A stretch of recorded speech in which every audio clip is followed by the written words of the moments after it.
भूर्भुवः स्वः तत्सवितुर्वरेण्यं भर्गो देवस्य धीमहि धियो यो नः प्रचोदयात्।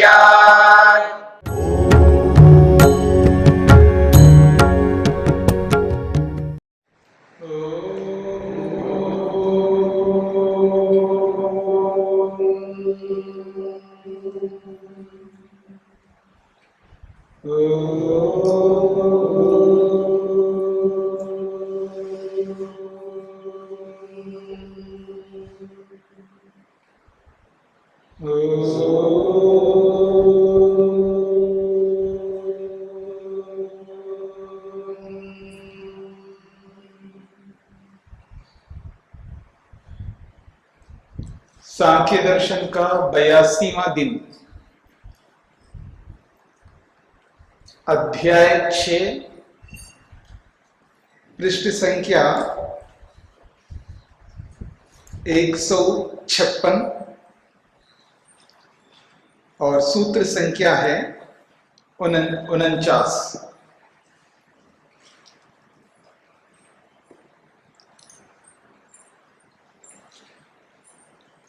पुरुष बहुत्व को लेकर के चर्चा चल रही है।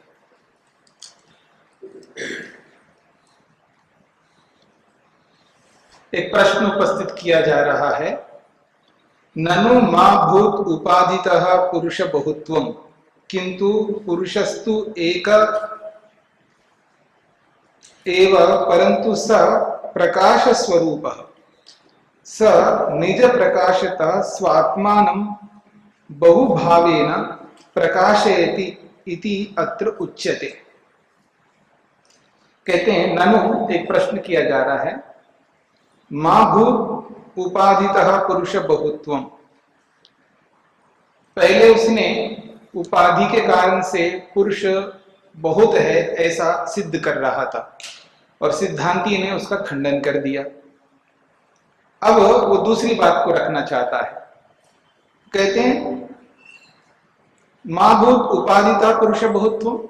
ठीक है, हम मान लेते हैं, स्वीकार करते हैं कि उपाधि के कारण से पुरुष बहुत हैं, ऐसा नहीं है, हम मान लेते हैं। किंतु पुरुषस्तु एक एव, पुरुष तो फिर भी एक ही है, अनेक नहीं है। परंतु सब प्रकाश स्वरूपा, वो कैसा है पुरुष? प्रकाश स्वरूप है। स निज प्रकाशतः स्व आत्मानं बहुभावेन प्रकाशयति। वो पुरुष प्रकाश स्वरूप होने से अपने स्वयं के प्रकाश से स्वात्मानं अपने आप को बहुभावेन अनेक आत्माओं के रूप से वो प्रकाशित करता है। अपने प्रकाश से बहुत सारी आत्माओं को सृजन करता है, प्रकट करता है। इति अत्र उच्यते। इस संबंध में उत्तर दिया जा रहा है सिद्धांति की ओर से। कहते हैं, प्रकाशतः तत्सिद्धौ कर्म कर्तृ विरोध। यदि आप ये चाहते हो, ये कहते हो कि पुरुष एक ही है, वो अपने प्रकाश से अनेक पुरुषों को सृजन करता है, प्रकट करता है, तो ये सिद्ध नहीं हो पाएगा। क्यों? कहते प्रकाशता तत्सिद्धौ। यदि प्रकाश को ही आप हेतु बना करके कहना चाहते हो तो सिद्ध नहीं हो सकता। क्यों? कह रहे हैं, कर्म कर्तृ विरोध। कर्म और कर्ता में विरोध आएगा, क्योंकि एक ही वस्तु एक समय कर्ता भी रहे और कर्म भी रहे, ये नहीं हो सकता। क्योंकि जो कर्ता होता है उससे भिन्न कर्म होगा। कर्म और कर्ता एक नहीं हो सकते, सिद्धांत है। मेरी बात समझ लेना। बनाने वाला बना रहा है, ठीक है, तो किसी दूसरे को बनाएगा ना, वही करता रहे और वो अपने आप को बनाए, ऐसा नहीं होता। समझ रहे मेरी बात? तो यही कहना चाह रहे हैं, पुरुषस्य निज प्रकाशतः बहुत्व सिद्धो पुरुष बहुत्व सिद्धो। पुरुष के अपने निज प्रकाश से बहुत पुरुषों की सिद्धि मानने पर कर्म कर्तृ विरोध आपद्यते। कर्म और कर्ता में विरोध उत्पन्न होता है। कर्म च कर्ता च भिन्न भिन्नौ भवतः। क्योंकि कर्म और कर्ता अलग अलग होते हैं, एक ही नहीं होते।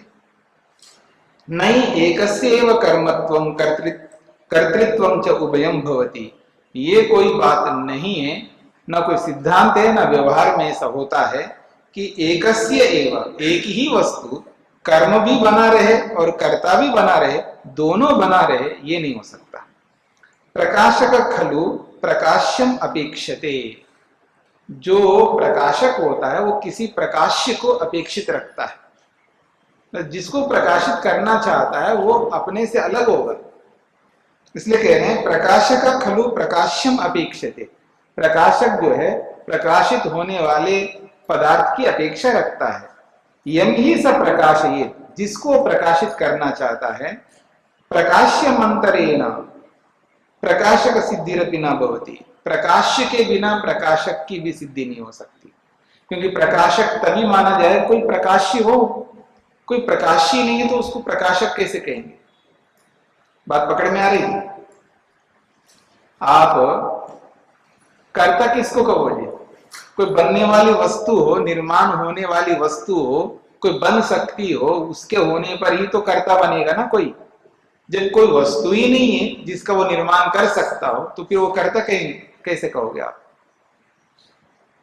पुत्र के होने पर ही तो कोई पिता माना जाएगा, पुत्र ही नहीं हो तो किसका पिता है? समझ रहे मेरी बात? यही कहना चाहते हैं।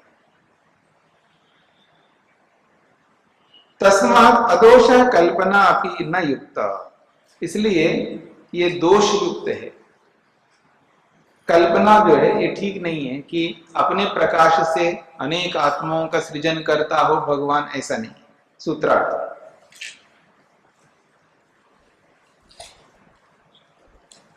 ईश्वर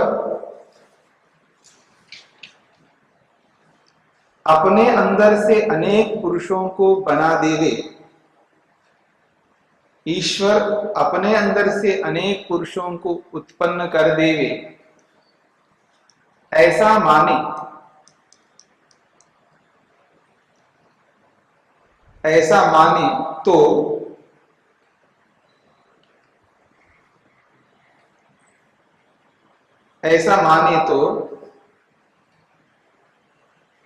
कार्य और कर्ता भिन्न भिन्न होने हैं, कार्य और कर्ता भिन्न भिन्न होते हैं,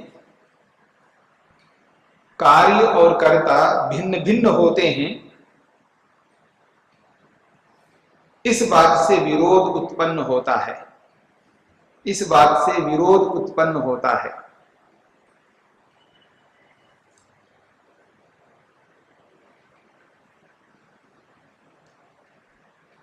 इस बात से विरोध उत्पन्न होता है। पुनश्च अपरो दोषो अयम, एक और दोष। हाँ जी,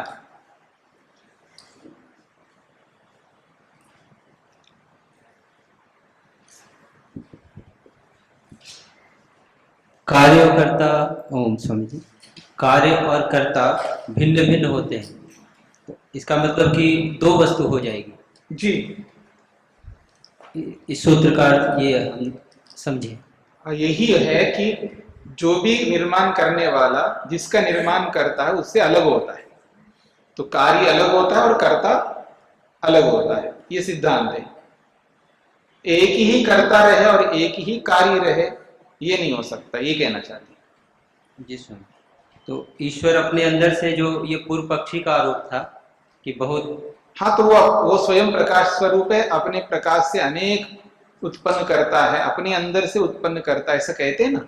ब्रह्म एक ही है, अपने अंदर से उत्पन्न करता है। जैसे उदाहरण देते मकड़ी का, मकड़ी एक ही है, अपने अंदर से बहुत सारा जाल बिछा लेता है, ये बिछा लेती है मकड़ी जो है ना, जाल बिछाती है ना, तो अपने अंदर से निकालती है, अपने तो अंदर से नहीं निकालती वो तो आपका उत्तर हो गया ना। अपने अंदर से नहीं निकालती का मतलब, तो आप उत्तर दे रहे हो, पर वो तो प्रश्न यही इसी रूप में प्रस्तुत करते हैं ना। वो तो शरीर से उत्पन्न करती है, आप कहना चाह रहे हैं ना, और वो कहने वाला ये कहना चाहता है वो अपने से जैसे निकालती है, यानी आत्मा के अंदर से जाल उत्पन्न हो रहा हो, ऐसा वो लोग प्रस्तुत करते हैं, पर ऐसा नहीं है। वो शरीर से उत्पन्न करती है मकड़ी, अपने अंदर से नहीं उत्पन्न करती, आत्मा से नहीं निकलती। ये तो हमारा उत्तर हो गया जी। समझ गए इसमें। ओ पुनश्च अपरो दोषो अयम्। स्वामी जी, हमारे कई जो है संत तो यही उदाहरण देते हैं भिन्न भिन्न जगह सत्संगों में, अब जैसे मकड़ी अपने शरीर से जाले को उत्पन्न करती है, ऐसी परमात्मा अपने अंदर से, और जो शीर्ष गुरु हैं देश के वो ये बोलते हैं। तो आप क्या कहना चाहते हो उससे? मैं ये कहना चाह रहा हूँ उनमें इसमें तो 36 का आंकड़ा एकदम विपरीत बातें हैं ये। तो विपरीत बातें लोग बोलते नहीं है क्या? बोलते ही है ना जी। उदाहरण के तौर पर मैं श्री श्री रविशंकर जी का उदाहरण दे रहा हूँ, वो ऐसे बोलते हैं, मकड़ी वाली बात करते हैं। कोई भी बोलते हो जी, उसमें अपने को नहीं देखना कि कौन बोलते हैं, हमें ये देखना कि उचित क्या है और अनुचित क्या है, ये हमें देखना। उसमें कोई बात ही नहीं है, क्योंकि बोलने को कोई भी कुछ भी बोल सकता है, क्योंकि आत्मा अपने अंदर से क्या निकाल सकता है? क्योंकि कुछ निकल ही नहीं सकता तो कैसे निकाले? अपने अंदर से निकालने के मतलब ये हो गया अपने से किसी कुछ अवयव वाला हो तो निकाले, वो तो निरवयव है, तो अपने अंदर से क्या निकाले? निरवयव वस्तु में से कुछ नहीं निकल सकता। हाँ, याद रखना। और एक बात, निरवयव वस्तु में कुछ भी प्रवेश नहीं कर सकता, ना आ सकता है ना जा सकता है। मेरी बात समझ में आ? एक वस्तु में दूसरी वस्तु नहीं आ सकती है, ये सिद्धांत है, ये यूनिवर्सल लॉ है, सार्वभौम सिद्धांत है। एक आज का साइंस भी ये स्वीकार करता है, साइंटिस्ट भी ये मानते हैं कि अंतिम पार्ट, इस पूरी दुनिया का जो अंतिम पार्ट जिसको कहते हो, जिसको भी वो कहे, उस अंतिम पार्ट में दूसरा पार्ट एंट्री नहीं कर सकता, मिल नहीं सकता उसके अंदर। वो एक नहीं हो सकते, दो मिलकर के एक नहीं हो सकते, एक को दो नहीं कर सकते। ये साइंस का भी सिद्धांत है, ये वेद का भी सिद्धांत है, ये पढ़े लिखे लोगों का सिद्धांत है। जिनको जानकारी नहीं है वो लोग मानते हो तो मान सकते हैं। ठीक है जी। पदार्थ का विखंडन होते तो अणु बनते हैं। पदार्थ का विखंडन होते तो अणु बनते हैं। हाँ, तो आपने उत्तर को ठीक से नहीं सुना है ना, जो मैं कहना चाह रहा हूं उस उत्तर को आपने ठीक से नहीं सुना है, इसलिए आप ऐसा बात कर रहे हैं। फिर सुन लीजिएगा, जो अंतिम तत्व है, जो मूल तत्व है, उसका विखंडन नहीं हो सकता। और आप जिसका विखंडन बोल रहे हो कार्य वस्तु का होता है, उसको तो हमें क्या आपत्ति है? ना आपको है, ना हमें, ना किसी को है। जिस वस्तु का विखंडन आप बता रहे हो तो कार्य पदार्थ है, और मेरा कथन था मूल वस्तु, कारण तत्व, उसका विखंडन नहीं हो सकता। अब पकड़ में आ गया जी। जड़ व्यामृतो जड़म प्रकाशयति चिद्रूपः। एक दूसरा हेतु दिया जा रहा है, पुरुष खलु जड़ात् भिन्नः चेतन स्वरूपो नहीं सूर्य इव जड़ प्रकाशवान। कहते हैं पुरुष जो है वो जड़ वस्तु से, अचेतन वस्तु से अलग है, क्योंकि वो चेतन स्वरूप है।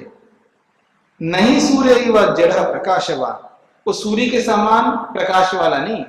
जैसा सूर्य का प्रकाश है वैसा प्रकाश पुरुष में नहीं है। तस्मात् चेतन संस, वो चेतन होता हुआ जड़म अंतःकरण इंद्रिय शरीर रूपम जड़म प्रकाशयति, वो चेतन होता हुआ अंतःकरण रूपी जो जड़ पदार्थ है या इंद्रिय रूपी जो जड़ पदार्थ है उसको प्रकाशित करता है। प्रकाशित का मतलब है उसको प्रकट करता है, उसको उत्पन्न करता है। ये उसका प्रकाशक का मतलब ये है। प्रकाशित करने का मतलब ये सूर्य सामने वाले वस्तु को वो क्या करती है? प्रकट करती है। यह है प्रकाश करने का मतलब है। उसको जो दिख नहीं रहा था, सूर्य आकर के उसको दिखने वाला बनाया। ठीक इसी प्रकार परमात्मा उसको निर्माण करके हमारे सामने लाता है। जैसे आप लोग बोलते ना, बुक पब्लिश हो गई क्या? आप जो पुस्तक लिख रहे थे वो पब्लिश हो गई पुस्तक? इसको हिंदी में हम क्या बोलते हैं? क्या पुस्तक प्रकाशित हो गई, ऐसा बोलते हैं ना? तो प्रकाशित होने का मतलब ये हुआ कि उस पुस्तक को बना करके बाजार में सबके सामने ले आना। सबके सामने ले आने को उसको प्रकाशित करना कहते हैं। इसको प्रकट करना वो बोल सकते हो आप, कि पुस्तक को प्रकट कर दिया आपने, सबके सामने ले आए, ये है प्रकाशित करने का मतलब। तो ऐसे ही परमात्मा संपूर्ण ब्रह्मांड को प्रकाशित करता है, अर्थात उत्पन्न करके सबके सामने ले आता है। ये इसका प्रकाशित करने का मतलब है। ऐसा नहीं कि जैसे सूर्य में प्रकाश है ऐसा प्रकाश परमात्मा में, ऐसा प्रकाश नहीं है सूर्य में। जी, अप्रकट को प्रकट कर देता है। जड़म तस्य प्रकाश्यम भवति न स्वप्रकाश प्रसंग। वो कहते हैं जड़म प्रकाश्यम तस्य भवति, तस्य उस ईश्वर का, या वो ईश्वर उस जड़ वस्तु को प्रकाश्य बनाता है, यानी प्रकट करता है। न स्वप्रकाश प्रसंग, वो अपने आप को प्रकाशित करता हो ऐसा नहीं। यहां पर स्वयं प्रकाश स्वरूपत्वात्, वो परमात्मा तो स्वयं प्रकाश स्वरूप है, वो स्वयं प्रकट है, उसको कोई दूसरा प्रकट नहीं कर सकता, वो स्वयं प्रकट है। तस्मात् पुरुष बहुत्वम पुरुषस्य प्रकाश स्वरूपत्वात् न युक्तम। पुरुष बहुत्व जो है पुरुष के प्रकाश स्वरूप होने के कारण से नहीं, जो हेतु दिया है उसको समझाया जा रहा है कि पुरुष बहुत हैं। किस कारण से है? क्योंकि पुरुष प्रकाश स्वरूप होने से ऐसा नहीं, ये कहना चाहते हैं सूत्रार्थ।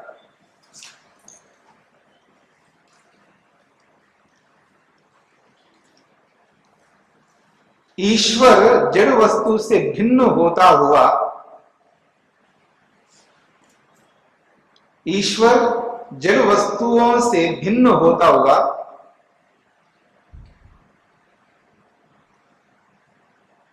जड़ वस्तुओं को प्रकाशित करता है, अर्थात निर्माण करता है। ईश्वर जड़ वस्तुओं से भिन्न होता हुआ जड़ वस्तुओं को प्रकाशित करता है, अर्थात निर्माण करता है।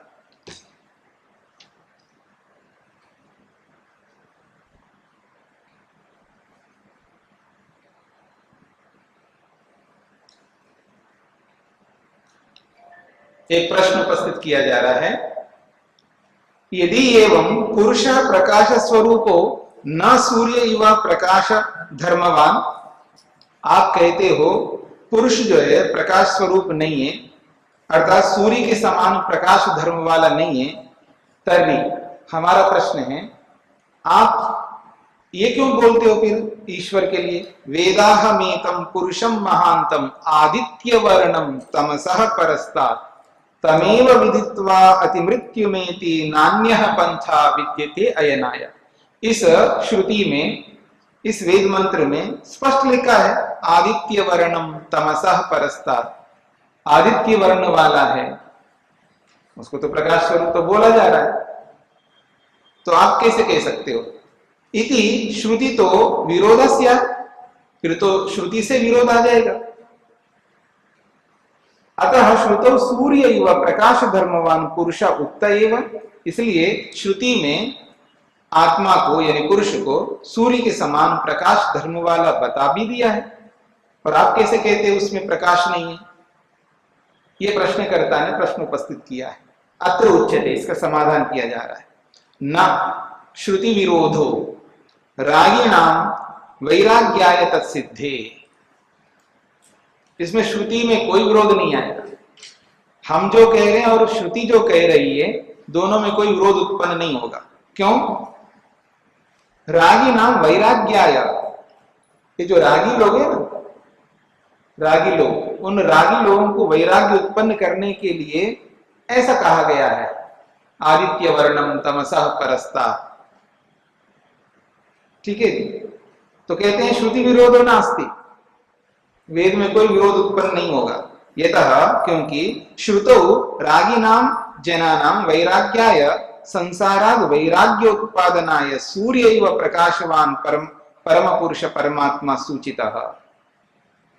रागी जो जन है, रागी लोग हैं, राग करने वाले जो लोग हैं, उनके वैराग्य के लिए अर्थात संसार से उनको वैराग्य उत्पन्न हो जाए, उसके लिए सूर्य के समान प्रकाशवान है परम पुरुष परमात्मा, ऐसा सूचित किया है। तद भिन्न संसारश्च तमो रूपः, और संसार रूपी तम से वो परमात्मा भिन्न है, अलग है, ये जताने के लिए ऐसा कहा है। तमो रूपात संसारात स्यात् वैराग्यम रागिनो, कहते हैं तमो रूप संसार से वैराग्य उत्पन्न हो जाए इन रागी लोगों को। अतः परम पुरुष आदित्य इव प्रकाशवान उक्ता, इसलिए परम पुरुष परमात्मा को सूर्य के समान प्रकाशवान ऐसा कहा है। तमेव ज्ञात्वा मृत्युम अतिक्राम्य अमृतत्वं प्राप्नोति, उस परमात्मा को जान करके मृत्यु का अतिक्रमण करके अमृतत्व को वो व्यक्ति प्राप्त कर लेगा। इति लक्ष्यमपि वैराग्यस्य निर्दिष्टम, और वैराग्य का यही लक्ष्य वहां पर निर्देश किया है। अतः परम पुरुषस्य प्रकाशवत्व कथन सिद्धि श्रुतो न स्वतः पुरुष बहुत्व प्रकाशनाय, इसलिए अतः परम पुरुषस्य प्रकाशवत्व कथन सिद्धि, परम पुरुष परमपिता परमात्मा के विषय में जो प्रकाश स्वरूप के रूप में जो कथन किया है वेद में, श्रुतो न स्वतः पुरुष बहुत्व प्रकाशनाय, श्रुति में इसलिए नहीं किया कि वो प्रकाश स्वरूपवान है क्योंकि पुरुष बहुत्व को सिद्ध करना हो। पुरुष बहुत्व को सिद्ध करने के लिए उसको प्रकाशवान नहीं बताया। मेरी बात समझ रहे हैं आप लोग? क्योंकि पुरुष को बहुत है क्योंकि वो ईश्वर प्रकाश स्वरूप वाला है, ये बताने के लिए वहां प्रकाश स्वरूप नहीं बताया। फिर किस लिए बताया? वो तो वैराग्य को उत्पन्न करने के लिए बताया, ये कहना चाहते हैं। विज्ञान भिक्षु भाष्ये सूत्रमिदं अप्रासंगिक कल्पनायाम सूत्र शैलिया विपरीतम योजितम तन्न सम्यक। विज्ञान भिक्षु ने इस सूत्र की व्याख्या प्रसंग से हटकर के की है और सूत्र की शैली से विपरीत किए है, इसलिए वो उचित नहीं है, ऐसा भाष्यकार कहना चाहते हैं। सूत्रार्थ,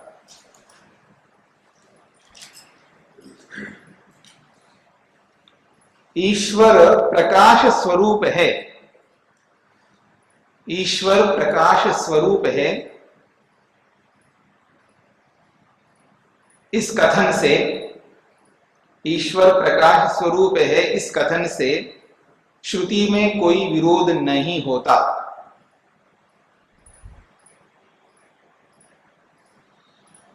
श्रुति में कोई विरोध नहीं होता, यह नहीं आता। ईश्वर को प्रकाश स्वरूप बताना, ईश्वर को प्रकाश स्वरूप बताना रागी जनों को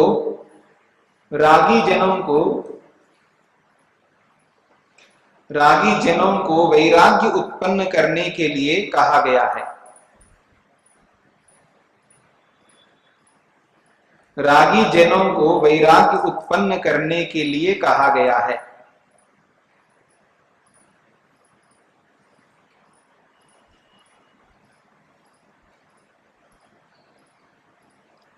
ऐसा इसलिए कहा गया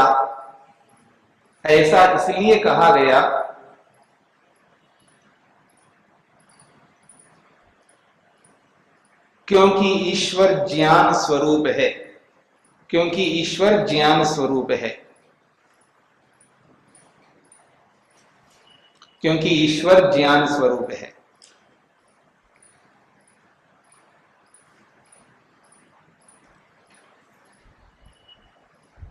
क्योंकि प्रकाश, देखिए प्रकाश और ज्ञान जो है ये पर्यायवाची है। प्रकाश का अर्थ ज्ञान भी होता है, तो इस अर्थ को बताने के लिए वहां पर सूर्य इव कहा है। ननु परम पुरुषस्य प्रकाशत्व प्रतिपादिकायां श्रुतो जगतो वैराग्य कल्पना व्यर्थम क्रियते।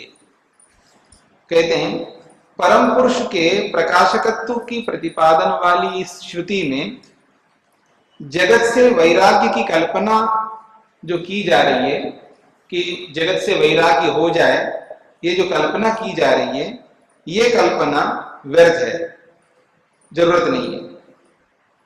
जगदेव नास्ति, जब संसारी ने तो ऐसी कल्पना करने की कोई आवश्यकता ही नहीं।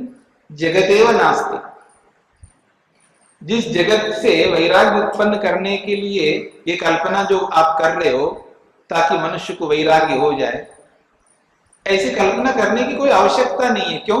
जगदेव नास्ति, संसारी नहीं। क्यों? मिथ्या। मिथ्या खलु जगत, जगत तो मिथ्या है। स्वप्नवत मायावधवा, स्वप्न के समान ये तो मिथ्या है। जैसे स्वप्न मिथ्या होता है ऐसे ये भी मिथ्या, अथवा मायावधवा, मायाजाल के समान है। निरर्थकम वैराग्य संपादन, फिर वैराग्य को उत्पन्न करना व्यर्थ है। वैराग्य को उत्पन्न करने की आवश्यकता है जब जगत ही स्वप्न के समान मिथ्या है। अत्र उच्यते, अब इसका समाधान किया जा रहा है। जगत सत्यत्वम, जगत सत्यत्वम अदुष्ट कारण जन्यत्वा बाधक अभावा, दो हेतु दिए। जगत सत्यत्वम, आप मिथ्या कैसे कह सकते हो जगत को? तो जगत तो सत्य है। क्यों? अदुष्ट कारण जन्यत्वा, क्योंकि कोई दुष्ट कारण, दुष्ट का मतलब है जो मिथ्या कारण से जगत दिखाई दे रहा हो ऐसा नहीं, सत्य कारण से दिखाई दे रहा है, उसके पीछे प्रमाण है हमारे पास। और सृष्टि के ना होने में कोई प्रमाण भी नहीं है, इसलिए कह रहे हैं बाधक अभाव, सृष्टि को खंडित करने का कोई ऐसा प्रमाण नहीं है। जगत सत्यत्वम अस्ति, जगत की सत्यता है, न मिथ्यात्व, जगत मिथ्या नहीं है, स्वप्न के समान मिथ्या नहीं है, तथा न मायावत, न मायाजाल के समान है। सुक्तिकायाम रजतवत, जैसे सुक्ति में रजत के समान दिखता है ना, सुक्ति जो हम समझते हैं, सीप, सीप में, सीप को देख करके हमें चांदी के समान, चांदी के का भ्रम होता है। सीप को देख करके चांदी का भ्रम हो जाता है। समुद्र के किनारे पे बहुत सीप पड़े रहते हैं, छोटे भी बड़े भी बहुत दिखाई देते हैं। दूर से देखते हैं ऐसा चमकते हैं, सूर्य का प्रकाश हुआ, अभी गर्मी का मौसम है, अब देखो बिल्कुल चांदी की तरह है, सब बीचा हुआ चांदी पड़ी हो वहां पर। एक महाराष्ट्र में एक जगह है, नाम ध्यान से निकल गया, वहां गलियों में जाओ तो आपको ऐसे दिखाई देगा कि ये हो क्या रहा है। जिधर भी देखो सफेद सफेद गलियों में, घर के सामने, ऊपर, इधर उधर सब चांदी को फैला के रखते हैं वो लोग, सुखाते हैं चांदी को। वो पूरा नगर, वो कस्बा ही चांदी वाला है, मतलब सब लोग चांदी, जिसके भी घर में देखो चांदी का चांदी ढेर लगा रहता है। चांदी को सुखाते हैं घरों के सामने, छत के ऊपर, इधर उधर सुखाते हैं। समझ रहे हैं मेरी बात? हाँ, सीप को नहीं कह रहा हूं, चांदी की बात कर रहा हूं। हाँ, वो उस गांव का काम ही है। जैसे आप सूरत में जाओ तो हीरे का आपको पता लगे ना, हीरा हीरा है, हीरा का बहुत बड़ा मार्केट है वहां पर, तो हीरे बहुत दिखाई देंगे आपको वहां पर। तो ऐसे ही वो उस गांव में, महाराष्ट्र में चांदी बहुत दिखाई देगा। कहने का मतलब है आप समुद्र के किनारे पे जाके देखो इस धूप में, तो आपको सब चांदी के समान वो सब सीपे चमकते हुए दिखाई देंगे। ठीक है ना? तो ये कहते हैं सीप में चांदी के समान मिथ्या नहीं है। हाँ जी, सुक्तिका है। रज्ज्वाम सर्पवद्वा, अथवा रस्सी में सांप दिखाई दे रहा हो, उसके समान जगत नहीं है।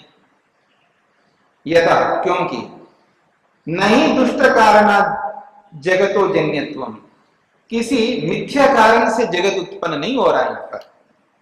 यथा निद्रा दोषात् स्वप्न, देखिए, निद्रा में दोष हो तो स्वप्न आते हैं, निद्रा में दोष ना हो तो स्वप्न नहीं आएंगे। यानी निद्रा, नींद जब ठीक से नहीं आती है तब स्वप्न आती है, तो निद्रा दोष से स्वप्न आता है। यथा इंद्रिया दोषात् शंकम पीतत्वम अस्ति, और इंद्रिय में दोष उत्पन्न हो जाए ना, आंखों में दोष उत्पन्न हो जाए तो शंख भी, सफेद शंख भी पीला दिखाई देगा। पीलिया रोग होता है ना व्यक्ति को, तो आंखों में पीलिया रोग हो जाए तो जिसको भी देखो सब पीला पीला दिखाई देगा। तो इंद्रिय में दोष आने से भी ठीक से नहीं दिखाई देता है, तो इंद्रिय दोष से भी शंख भी पीला दिखाई देता है। दूरतो अल्प प्रकाशाद व संस्कार दोषाद व भ्रमः शुक्तिकायाम रजतस्य, कहते हैं अगर दूर से हम देखते हैं, दूरतः अल्प प्रकाशाद व, या तो दूर से देखो, प्रकाश ज्यादा भी हो, दूर से देखो तो भी आपको भ्रम होगा, या प्रकाश कम हो तो भी भ्रम हो जाएगा, दोनों स्थितियों में भ्रम होता है। इसलिए कह रहे हैं दूर से अल्प प्रकाश में भी और अधिक प्रकाश में भी आपको दोष दिखाई देगा। यह संस्कार दोषाद, संस्कारों में दोष होने से भ्रम उत्पन्न होता है। क्या? शुक्तिकायाम रजतस्य, सीप में सिल्वर का आपको भ्रम हो जाएगा, सीप में चांदी का भ्रम हो जाएगा। रज्ज्वाम सर्पस्य वा, या रस्सी में सांप का भ्रम हो जाएगा। इसलिए ये सब दुष्ट कारणों से ऐसा होता है, यानी गलत कारणों से ऐसा हो रहा है। पर जगत हमको जो दिखाई दे रहा है ये गलत कारणों से नहीं है। मेरी आंखों में कोई दोष नहीं है, हाँ मेरे को सही दिखाई दे रहा है पूरा संसार, ठीक है ना, आंखें ठीक ठाक है, मेरी नहीं, आप सबकी ठीक है, इसलिए सबको ठीक दिखाई दे रहा है, कोई पीलिया वीलिया नहीं हुआ है हमें, हाँ याद रखना। कोई इंद्रियों में दोष नहीं है, हमको सही दिखाई दे रहा संसार, तो दोष के कारण से दिखाई दे रहा हो संसार, ऐसा नहीं, ये कहना चाह रहे। और वेद स्वयं श्रुति कह रही है, सूर्या चंद्रमसो धाता यथा पूर्वम अकल्पयत्, श्रुति भी कह रही है। परमात्मना जन्यम जगत स्पष्ट मुक्तम श्रुतो, कहते हैं परमात्मा के द्वारा ये संसार उत्पन्न हुआ है, ये बात श्रुति स्पष्ट रूप से कह रही है। बाधक अभावादपि, अब दूसरा कारण दे रहे हैं। पहला कारण था अदुष्ट कारण जन्यत्वात्, दुष्ट कारण से जगत दिखाई दे रहा हो ऐसा नहीं है, सच्चे कारण से दिखाई दे रहा है हमको। फिर कहा बाधक अभावादपि, जगत न स्वप्नवत् मायावच्च शुक्तिकायाम रजतमिव रज्ज्वाम सर्पैव, कहते हैं जगत जो है स्वप्न के समान भी नहीं है, माया जाल के समान भी नहीं है, यह सीप में ये चांदी के समान में भी है नहीं है, और ना रस्सी में सांप के समान है। नहीं जगतो बाधकम अत्र किंचित उपलभ्यते, जगत को खंडित करने वाला कोई भी बाधक तत्व प्रमाण उपलब्ध नहीं होता है। यथा स्वप्न वस्तुनो बाधकम जागरणम, स्वप्न में जो जो हाथी घोड़े पंख ये सब दिखाई देते हैं ना आपको, आदमी को भी पंख दिखाई देते, खुद में पंख लगे उड़ रहा है आदमी स्वप्न में, तो जैसे जागरण हो जाए सारे पंख कट जाते हैं, ठीक है ना। तो जैसे स्वप्न अवस्था से जब आता है व्यक्ति, जागरण अवस्था में होते तो स्वप्न अवस्था का बाधक कारण कौन है? जागृति, जागरण।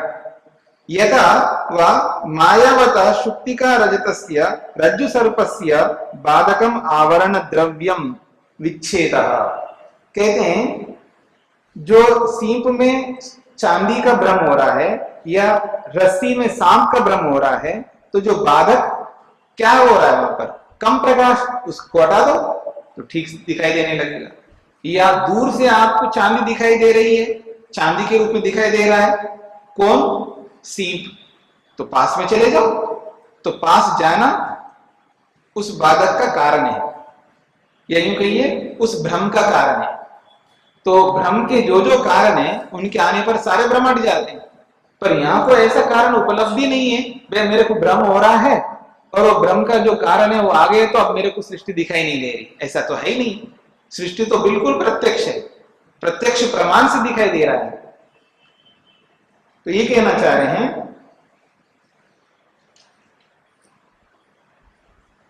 सावधान दृष्टि प्रकाशश्च भवति, और जब सावधान होकर के देखता है, सीप को पास में जाकर के देखता है तो उसको दिखाई देता है, अरे ये तो चांदी नहीं, ये तो सीप है। प्रकाशश्च भवति, जब प्रकाश अच्छा होता है तो अरे ये तो मैंने सांप समझ रखा था, ये तो रस्सी है। न तथा अत्र जगत तो प्रत्यक्षादि प्रमाण उपलभ्यते ही, पर जगत के विषय में ऐसा नहीं है, कोई ऐसा प्रमाण नहीं है कि जगत नहीं है फिर भी हमको दिखाई दे रहा है, और कोई प्रमाण आकर के बता दे नहीं आपको गलत दिखाई दे रहा है, जगत है ही नहीं है, ऐसा प्रमाण आपको बता रहा हो, ऐसा कोई प्रमाण नहीं है। हाँ, प्रत्यक्ष आदि प्रमाणों से तो ये उपलब्ध होता ही है, प्रत्यक्ष प्रमाण से, अनुमान प्रमाण से, ये कहना चाहते हैं सूत्रार्थ। जगत सत्य है, जगत सत्य है यथार्थ कारण से उपलब्ध होने से, जगत सत्य है यथार्थ कारण से उपलब्ध होने से।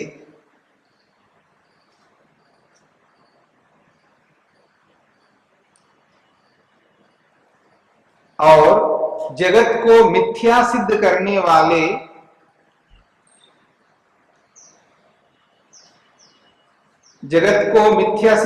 वाले प्रमाणों का अभाव होने से, जगत को मिथ्या सिद्ध करने वाले प्रमाणों का अभाव होने से।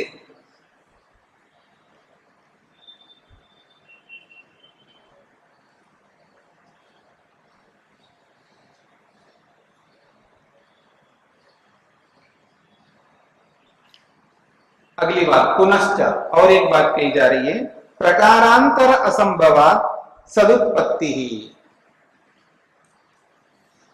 प्रकारांतर असंभवात, जगत की उत्पत्ति में बहुत सारे प्रकार बताए थे ना पहले अध्याय, शून्यवाद, क्षणिकवाद, हाँ, ऐसे बहुत सारे वाद है, उन सारे प्रकारों से भी जगत की उत्पत्ति नहीं होती है।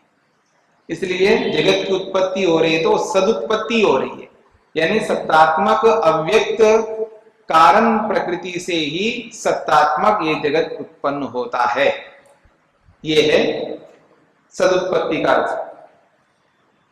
भाष्य को देखिएगा, जगत उत्पत्ति विषये प्रथमाध्याये उक्त प्रकारांतराणाम निराकृतत्वात्। जगत की उत्पत्ति के विषय में पहले अध्याय में जो अलग अलग कारण बताए थे, शून्यवाद, क्षणिकवाद आदि, उन सब का निराकरण कर दिया वहां पर पहले अध्याय में, उन सब का खंडन कर दिया है। सतएव अनभिव्यक्ति रूपेण विद्यमानस्यैव जगता उत्पत्तिर अभिव्यक्तिर भवति। इसलिए हम कहना चाहते हैं सतएव, सत्तात्मक से, अर्थात अनभिव्यक्ति रूपेण विद्यमानस्य, जो अनभिव्यक्ति के रूप में, अव्यक्त के रूप में जो विद्यमान है कारण जगत, उसी से जगत उत्पत्तिर अभिव्यक्तिर भवति, जगत की उत्पत्ति या अभिव्यक्ति होती है। तस्माद् अपि जगतो मिथ्यात्वम मायावत्वम वा न। इसलिए हम कहना चाहते हैं जगत को मिथ्या नहीं कह सकते, माया नहीं कह सकते, जगत तो वास्तविक है। द्यो शान्तिरन्तरिक्षं शान्तिः पृथिवी शान्तिरापः शान्तिरोषधयः शान्तिः वनस्पतयः शान्तिर्विश्वे देवाः शान्तिर्ब्रह्म शान्तिः सर्वं शान्तिः शान्तिरेव शान्तिः क्षमा शान्तिरेधि। ॐ शान्तिः शान्तिः शान्तिः।